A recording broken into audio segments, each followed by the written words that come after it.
smart hats. But it was a hard hat needed for the Mayoress's test trip.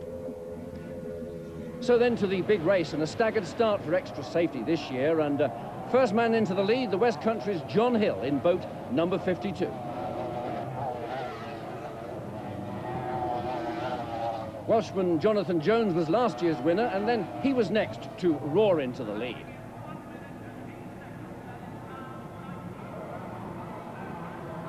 He rode that boat hard, and his engine couldn't stand the pace, and Jones was out of the race after only 6 of the 24 laps. This allowed American Chris Bush, number 10 there, to take over. Could he stay in front of Cheltenham's John Hill, that number 52 veteran doing so well?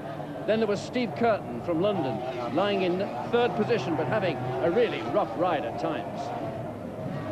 Favourite Billy Siebold was missing with a blown engine, and Bristol driver Mike Zamparelli, he was having the most eventful of rides, spearing a turn buoy at one stage, but he got it off to complete the full 42 miles. So it was the final winning wave from America's Chris Bush. Happily, only a couple of minor prangs in previous races. British driver Bill Giggins finds his boat breaking up, but no injuries, and the rescue craft was quick to oblige. Then we heard from the American winner. Just try to be smooth and not break anything, and don't crash into the wall. Yeah. Did you know how far Hill was behind you? Get the same interval, you know, just about the whole way of the race. Yeah. And did you have him in your sights? Because you didn't start off in the lead, did you? You were watching him closely. He got away with a flyer. Well, John's always fast off the beach, you can't deny that. And got by him in the rough water here on the right turn. Yeah. And just kept him a safe interval behind me and try to keep the engine in one piece and not crash into the wall. And...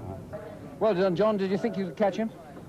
No, not really. The plan here was to get a lot of acceleration and get off the dock quick, which you saw, but unfortunately I ran out of top-end speed just down the back straight. So all I could do was hang in there, and maybe he might break, but he drove well. Now, you were telling people in hospital a few years ago, after hitting that wall, you would not be seen here again. Well, yeah, that's true.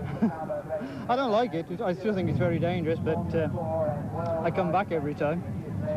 And here they go up to the heavens, so let's welcome them up there. Here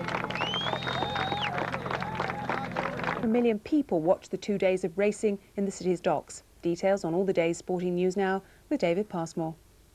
The American Chris Bush, the man known for his fast and ferocious style of racing, paced himself superbly for yesterday's Grand Prix final and was rewarded with the British title. As they warmed up for the final, there had already been plenty of exciting races. There were fewer accidents than in previous years, although Dave Giggins in the Formula Sports class was lucky to escape unscathed. Watch again as the left-hand front tip of the boat catches in the water, and as the craft swings round, it just rips in two. The monohulls look less stable than the Grand Prix catamarans, but usually they're safer. The final of the T750 race, though, had to be halted. Watch number 11. Finnick Blagdon is thrown from his boat as it veers sharply to the right. He then faced a terrifying few seconds as he tried to warn off the other drivers. With Bill Siebold, the world champion, failing to qualify for the Grand Prix final because of engine failure, the race was the most open for years.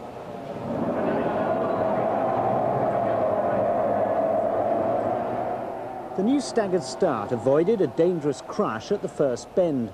John Hill was first there, but by the second lap, last year's winner Jonathan Jones was in front.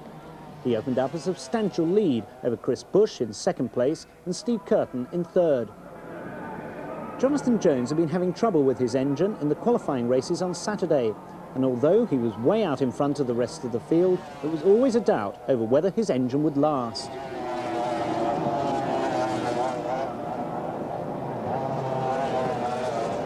The first 5 laps looked good, then at the end of the 6th, his engine blew.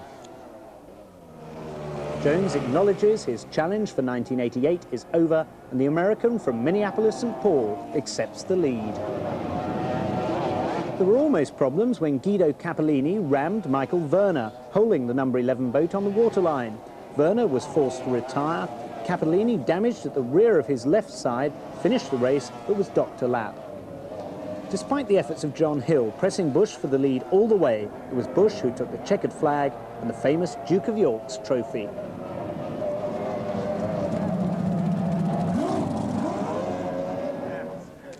Chris Bush, noted for speed rather than discretion, admitted it was his cautious tactics which won him the race.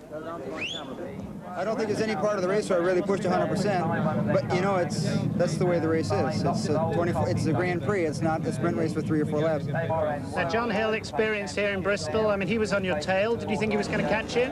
Well, I just passed John, and I knew where to keep him, and I just kept him there. And as the race wore on, I just kept going slower, trying to keep everything in one piece and not make a mistake on the course. So Chris Bush takes 9 points towards the world title and John Hill 6.